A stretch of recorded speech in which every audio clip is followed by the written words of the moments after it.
Si tienes diabetes y notas que tu glucosa o tu HbA1c no terminan de bajar, incluso haciendo lo que se supone que hay que hacer con la medicación y la alimentación, puede que te suene esta escena. Te levantas, desayunas tranquilo, te tomas el café, miras el día que tienes por delante y piensas, yo estoy cumpliendo. Entonces, ¿por qué mis números siguen tan tercos? Y muchas veces no es que lo estés haciendo mal, sino un detalle fácil de pasar por alto. El tipo de ejercicio que haces puede influir más que el tiempo que estás moviéndote. Hay personas que caminan todos los días y aún así ven subidas de glucosa que no se explican, mientras otras mejoran antes cuando eligen el movimiento adecuado en el momento adecuado. Ya sé que moverse suena a consejo de toda la vida, como cuando te dicen que te abrigues bien porque refresca. Pero aquí lo vamos a aterrizar con calma y con sentido práctico. Aquí viene lo llamativo. Algunos ejercicios envían a tus músculos la señal de usar azúcar de la sangre casi de inmediato, mientras que otros ayudan a que el cuerpo responda mejor a la insulina durante horas, o incluso durante 1 o 2 días después de terminar.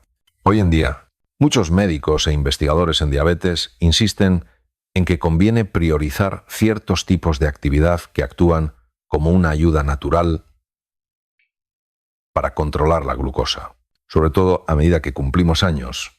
En este video voy a desglosar los 4 ejercicios más respaldados por la ciencia para la diabetes, que pueden ayudar a bajar la glucosa, reducir la HbA1c y cuidar el corazón y los nervios. Uno de ellos puede hacerse en menos de 10 minutos y suele ayudar a reducir la subida de azúcar después de comer más rápido de lo que mucha gente espera. Quédate conmigo, porque el último se suele ignorar y sin embargo, puede ser de los más útiles para el control a largo plazo. Empecemos con el número 1. Caminar a paso ligero. Caminar con ritmo suele ser el recurso más infravalorado para la diabetes. No cuesta nada y, aún así, puede ser más útil que muchas soluciones caras que se recetan con frecuencia. Es un gesto sencillo que activa los transportadores de glucosa GLUT4 en un 47%.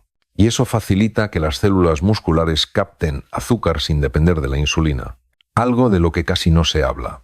Caminar a 5 a 6 km por hora durante solo 30 minutos al día reduce la HbA1c entre 0, 3 puntos porcentuales en 12 semanas. Un resultado que sorprendió incluso a quienes estudiaron el fenómeno. La glucosa en ayunas desciende entre 24 y 32 miligramos por decilitro a medida que el músculo se vuelve metabólicamente activo y consume glucosa de forma sostenida a lo largo del día. Los picos de glucosa después de comer bajan entre 41 y 53 miligramos por decilitro cuando se camina dentro de los 15 minutos posteriores a la comida.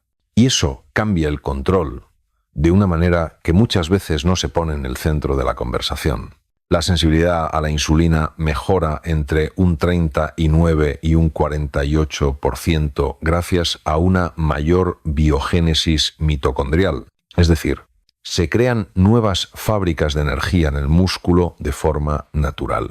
Con ese mecanismo, las células pueden manejar la glucosa con más eficiencia sin exigir una producción excesiva de insulina, lo que con el tiempo puede agotar las células beta del páncreas. Caminar activa las vías de AMPK en un 52%, reproduciendo de forma natural una acción parecida a la de la metformina, sin efectos secundarios, algo que rara vez se menciona. Las contracciones musculares durante la marcha empujan la glucosa hacia el interior de la célula como si se exprimiera una esponja. Incluso cuando los niveles de insulina no son altos, también aparece un efecto claro en la protección cardiovascular, porque caminar a paso ligero reduce el riesgo de infarto en un 35% en personas con diabetes, aunque muchos especialistas no lo enfatizan lo suficiente. La presión arterial sistólica baja de media entre 8 y 13 milímetros de mercurio gracias a una mejor elasticidad arterial y a una menor resistencia vascular, con impacto real en salud. La función endotelial mejora un 34%. Según mediciones con dilatación mediada por flujo que reflejan una recuperación de la salud arterial que no siempre se logra solo con fármacos. Caminar incrementa el colesterol HDL en un 12% y reduce el LDL en un 16%, además de bajar los triglicéridos en un 23% de manera natural. El riesgo de ictus disminuye un 29% en quienes mantienen una rutina constante, protegiendo el tejido cerebral de daños que nadie quiere vivir. También hay un efecto sobre los nervios, porque caminar mejora el flujo sanguíneo periférico en un 41%, llevando oxígeno y nutrientes a nervios dañados que a menudo se presentan como si no tuvieran margen de mejora. En la neuropatía diabética, las puntuaciones de dolor se reducen entre un 38 y un 47% con caminatas regulares, aliviando síntomas que muchos daban por permanentes. La velocidad de conducción nerviosa aumenta entre un 19 y un 26%, ayudando a recuperar sensibilidad y reflejos que se pierden tras años de evolución. Además, caminar estimula la liberación de factores neurotróficos que apoyan la regeneración nerviosa y la reparación de la mielina, sin necesidad de procedimientos ni tratamientos costosos. En los riñones también se observa protección, ya que el ejercicio reduce la hiperfiltración glomerular en un 27%, frenando la progresión de la nefropatía hacia escenarios tan serios como la diálisis. La proteinuria disminuye un 31%, lo que sugiere menos daño renal en estructuras de filtración, sometidas a la presión de una hiperglucemia crónica. La tasa de filtración glomerular se estabiliza con un 21% menos de descenso anual, conservando la función renal durante más años de lo previsto. Caminar reduce la inflamación sistémica y con ello protege el tejido renal de un daño silencioso mediado por citocinas inflamatorias. La duración óptima es de 150 minutos semanales, repartidos en sesiones de 30 minutos, 5 días a la semana, con una constancia que marca la diferencia. Caminar justo después de las comidas parece especialmente eficaz, reduciendo la glucosa postprandial en un 48% frente a quedarse sentado, un hábito que perjudica la salud. Un ritmo en el que puedes hablar pero no cantar con facilidad suele indicar una intensidad moderada, que es donde se concentran los beneficios. Los investigadores también señalan que usar intervalos, alternando 2 minutos rápidos y 2 minutos normales, aumenta el uso de glucosa en un 23% adicional. Y conviene no pasarse, porque superar los 90 minutos al día puede generar estrés articular, sobrecarga muscular y fatiga, algo que afecta al 17% de quienes entrenan en exceso y fuerzan más de la cuenta. Las personas con diabetes que usan insulina o sulfonilureas tienen riesgo de hipoglucemia, por lo que conviene controlar la glucosa antes y después de caminar para evitar bajadas bruscas, llevar hidratos de carbono de acción rápida, como comprimidos de glucosa. Puede ayudar a prevenir episodios de glucosa baja durante caminatas largas que podrían ser peligrosos. Quienes tienen neuropatía grave deberían usar calzado bien amortiguado para reducir el riesgo de úlceras en los pies por lesiones que pasan desapercibidas y que podrían evolucionar a infecciones con necesidad de amputación. Las personas con retinopatía avanzada deberían evitar caminar de forma vigorosa porque el aumento de la presión arterial puede favorecer hemorragias retinianas y provocar una pérdida de visión permanente. Lo más prudente es empezar poco a poco con 10 a 15 minutos al día e ir aumentando la duración cada semana en 5 minutos para ganar resistencia con seguridad y sin lesionarse. También es importante revisar los pies a diario en busca de ampollas, cortes o enrojecimiento para prevenir complicaciones del pie diabético que pueden terminar en amputación, algo que nadie quiere vivir. Mantenerse bien hidratado, bebiendo agua antes y después de caminar, ayuda porque la deshidratación concentra la glucosa en sangre, eleva las cifras de forma artificial y puede confundir el control. Conviene caminar en horas más frescas, por la mañana temprano o al atardecer, para evitar el agotamiento por calor, que puede empeorar en personas con neuropatía autonómica y llegar a ser una amenaza grave. Ahora pasemos al número 2, el entrenamiento de fuerza. El trabajo de fuerza aparece como un método poco visible para mejorar la diabetes, porque aumenta la masa muscular y el músculo actúa como una esponja metabólica que absorbe glucosa de manera continua. Sin embargo, a menudo no se le da el protagonismo que merece. Este tipo de ejercicio de resistencia puede aumentar la masa muscular entre un 8 y un 12% en 16 semanas, creando más capacidad de almacenamiento de glucosa, algo que ningún fármaco puede reproducir de la misma forma. Cada kilogramo de músculo nuevo quema entre 50 y 100 calorías extra al día, incluso en reposo, y eso cambia el metabolismo mientras duermes. Los estudios muestran reducciones de la HbA1 de 1A1, 6 puntos porcentuales con entrenamiento de fuerza 2 veces por semana, un efecto que sorprende y que no siempre se comenta en consulta. La sensibilidad a la insulina mejora de forma marcada entre un 48 y un 58%, gracias a una mayor densidad de receptores de insulina en la membrana de las células musculares, un detalle clave que mucha gente desconoce. Con este mecanismo, la glucosa puede entrar en la célula sin exigir una producción excesiva de insulina, y eso ayuda a proteger a las células beta del páncreas de un desgaste progresivo que reduce su función. Durante el trabajo con resistencias, las contracciones musculares activan los transportadores GLUT4 en un 67%, superando el efecto de caminar. La glucosa en ayunas baja entre 29 y 38 miligramos por decilitro, porque el músculo consume glucosa durante el día y también por la noche de forma constante. Los picos de glucosa tras las comidas se reducen entre 47 y 59 miligramos por decilitro en mediciones a las 2 horas cuando el entrenamiento de fuerza se hace con regularidad. Y aquí entra una idea que suele olvidarse.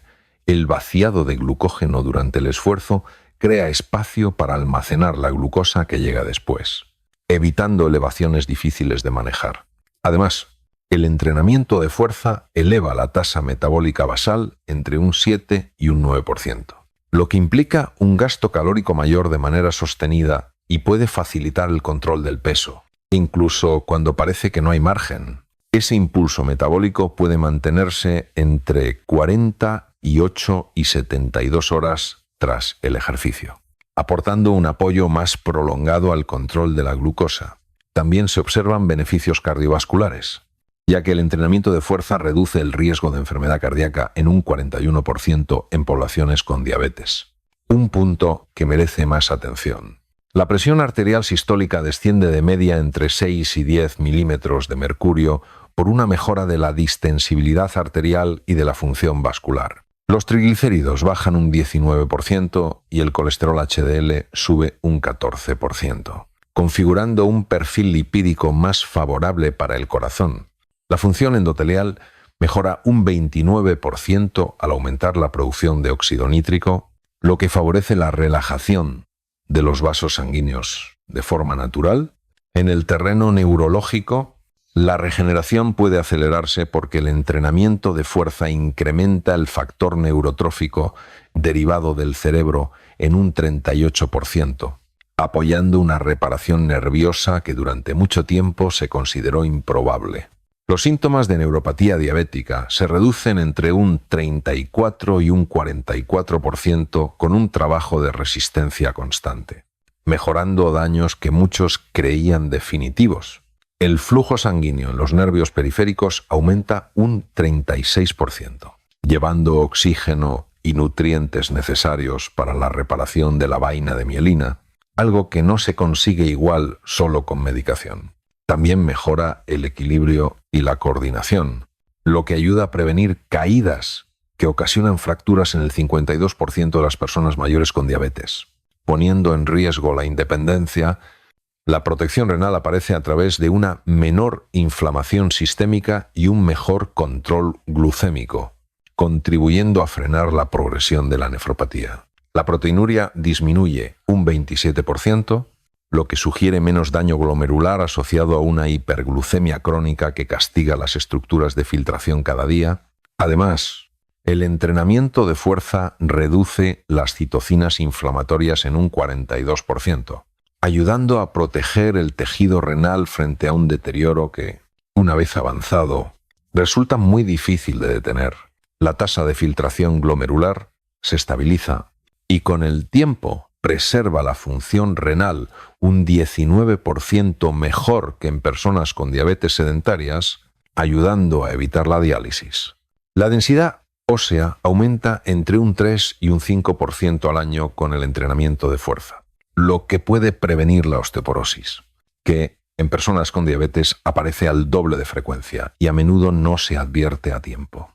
Ese estímulo mecánico activa a los osteoblastos y favorece huesos más resistentes, con menor riesgo de fracturas que pueden dejar a una persona inmovilizada durante mucho tiempo.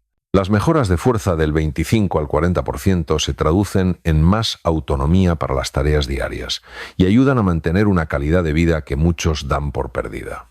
La frecuencia más adecuada suele ser de 2 a 3 sesiones por semana, trabajando los grandes grupos musculares y dejando 48 horas de recuperación.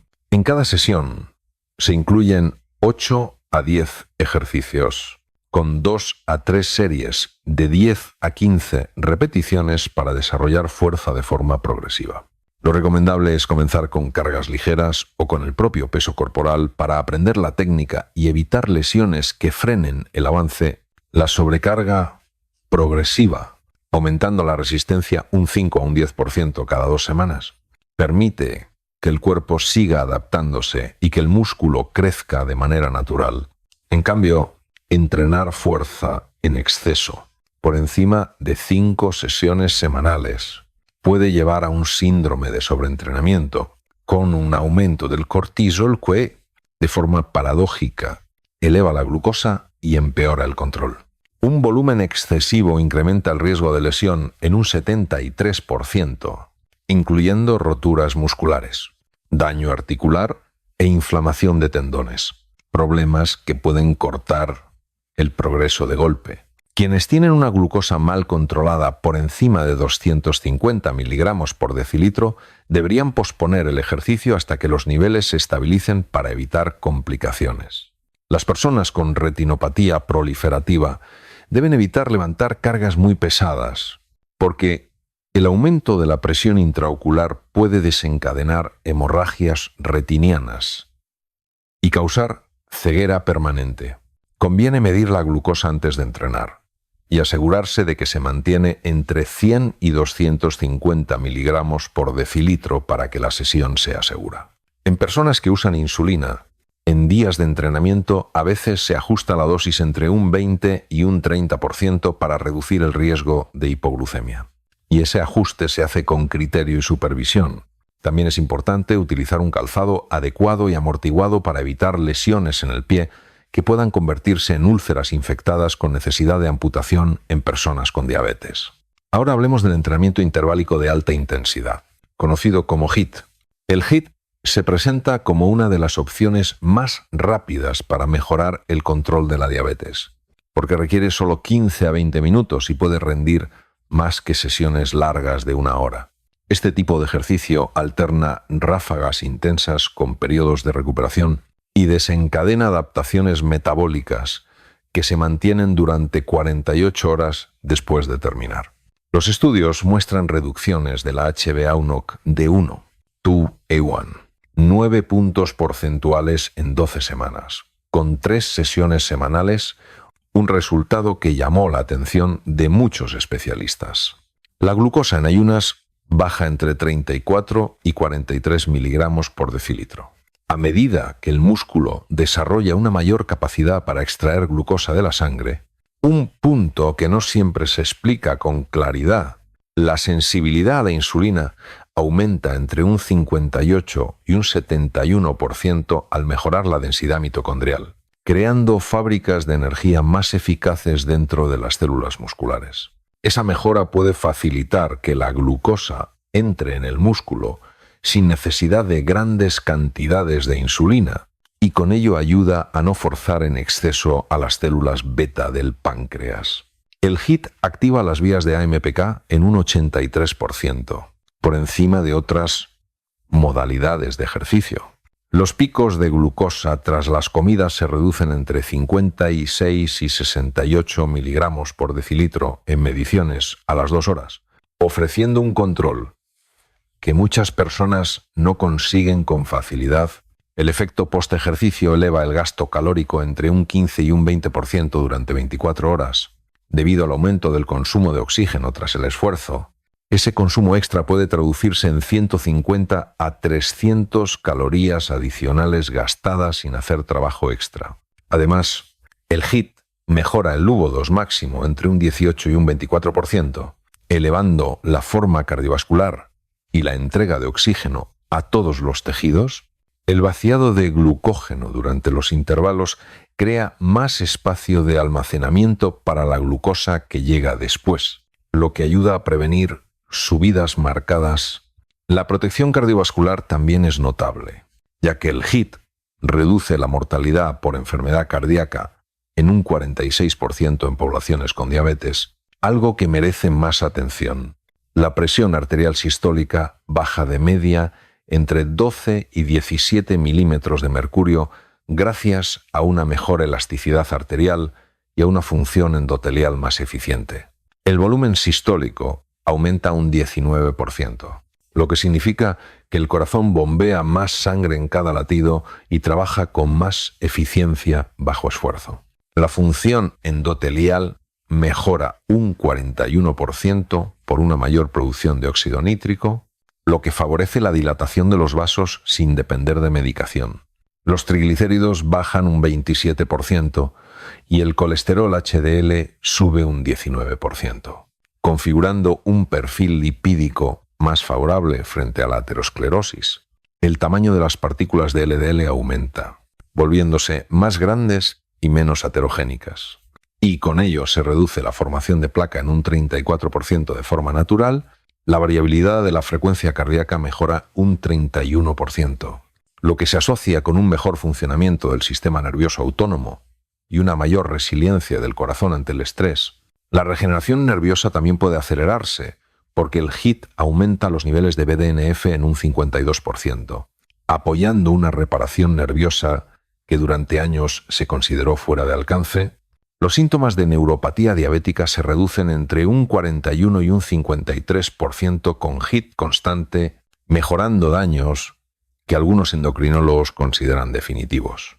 El flujo sanguíneo en los nervios periféricos aumenta un 47%, aportando oxígeno y nutrientes necesarios para la reconstrucción de la vaina de mielina.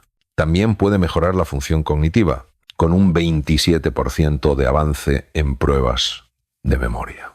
Mientras el factor neurotrófico derivado del cerebro ayuda a proteger las neuronas, la protección renal aparece gracias a la reducción de marcadores inflamatorios y a un mejor control glucémico, lo que contribuye a frenar la progresión de la nefropatía que deteriora la función. Sin avisar, la proteinuria baja un 34%, señal de menos daño glomerular asociado a una hiperglucemia crónica que castiga las estructuras de filtración cada día.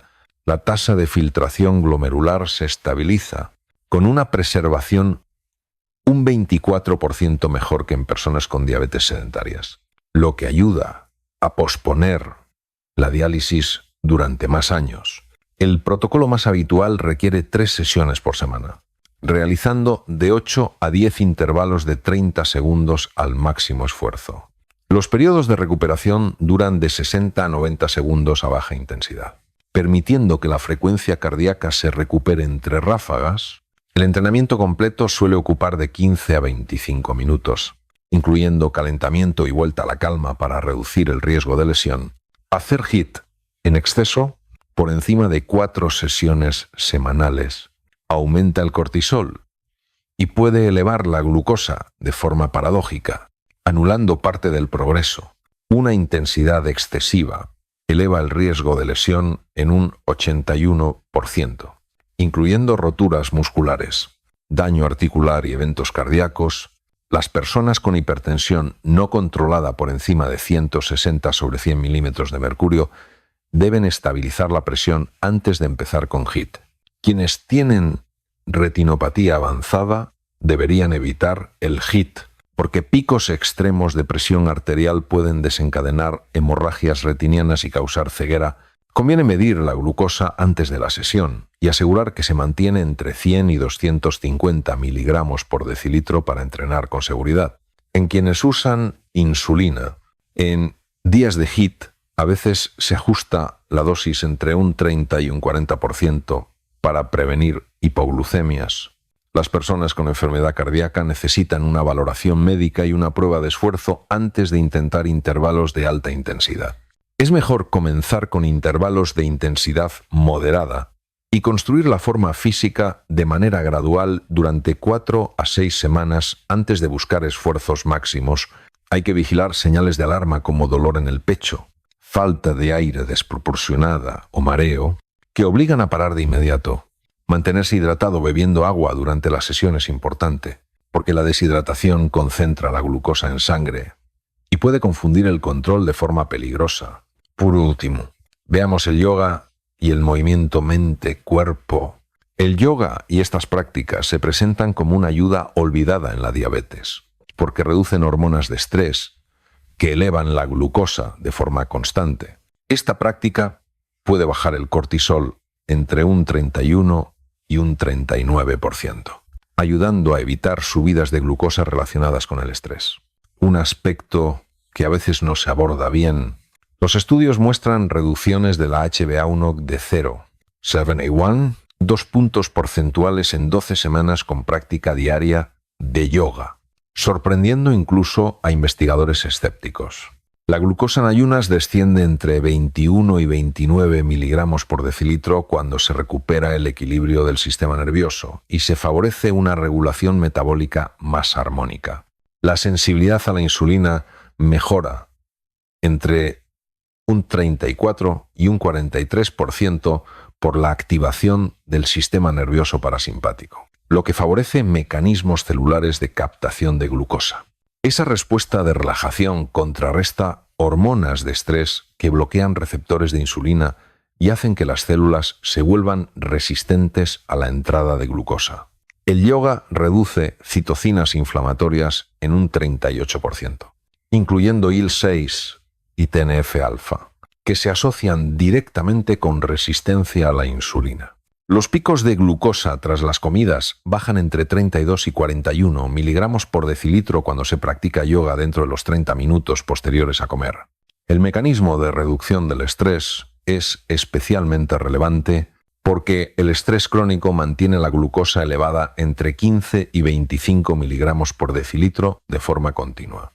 El yoga reduce la actividad del sistema nervioso simpático en un 42%. Bajando la liberación de adrenalina y noradrenalina que favorecen la salida de glucosa a la sangre. Los ejercicios de respiración activan la estimulación del nervio vago y mejoran la secreción de insulina en un 27% por parte de las células beta del páncreas. Algunas posturas comprimen órganos abdominales y los masajean, incluyendo páncreas e hígado, mejorando su función en un 19%, según mediciones. También se observa protección cardiovascular, ya que el yoga reduce el riesgo de enfermedad cardíaca en un 32% en poblaciones con diabetes por varios mecanismos. La presión arterial sistólica baja de media entre 9 y 14 milímetros de mercurio. Al relajarse las arterias y reducirse la resistencia vascular, la variabilidad de la frecuencia cardíaca mejora un 36%, lo que sugiere un mejor equilibrio del sistema nervioso autónomo y una mayor resiliencia del corazón ante el estrés. Un aspecto del que se habla poco. La función endotelial aumenta un 28% gracias a una mayor producción de óxido nítrico, favoreciendo la relajación de los vasos sin depender de medicación. El perfil lipídico también avanza, con triglicéridos que bajan un 18% y colesterol HDL que sube un 11% de forma natural.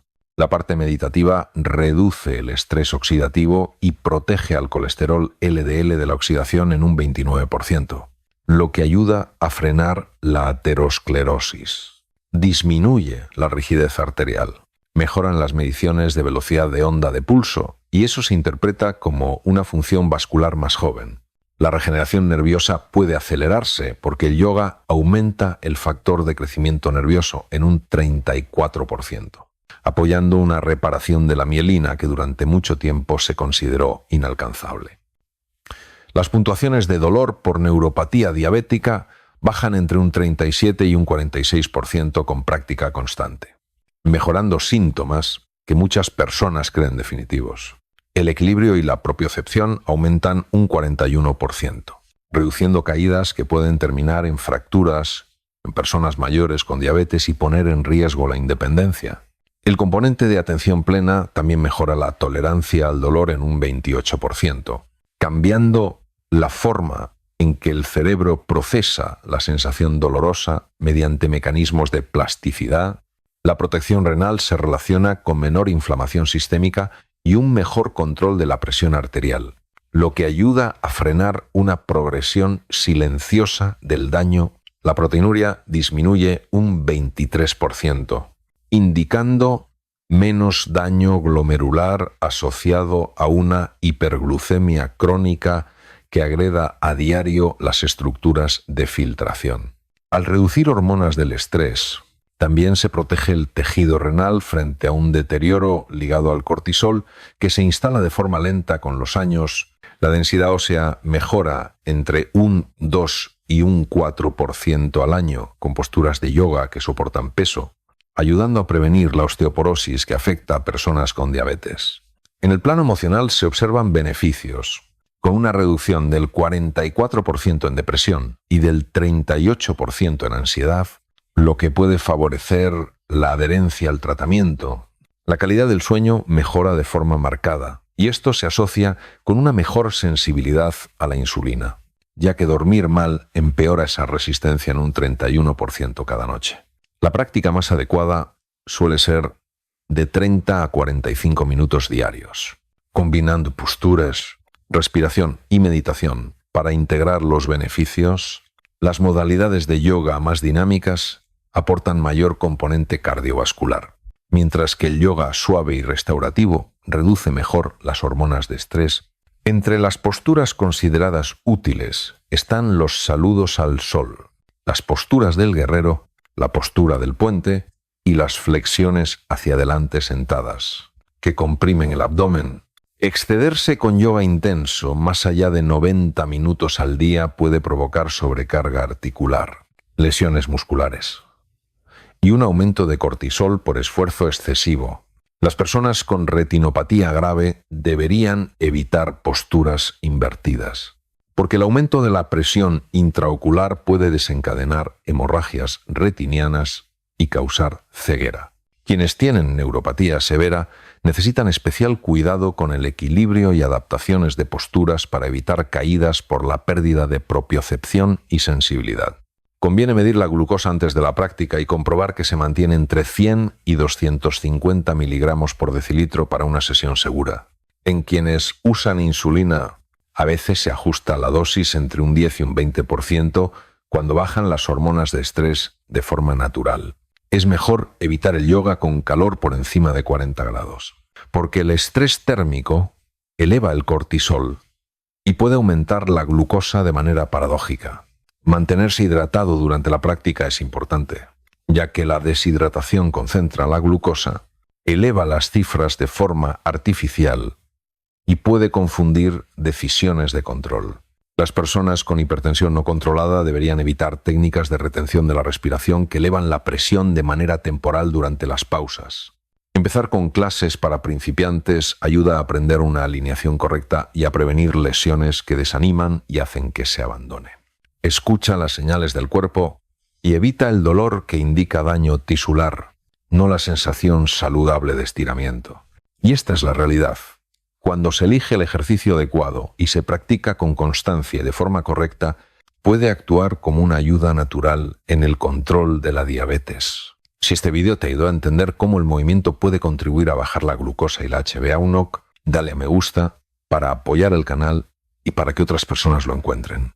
Suscríbete para ver estrategias sencillas, guiadas por un médico que pueden ser útiles en la vida real, y cuéntame en comentarios cuál de estos ejercicios vas a empezar hoy. Tu respuesta puede animar a otra persona a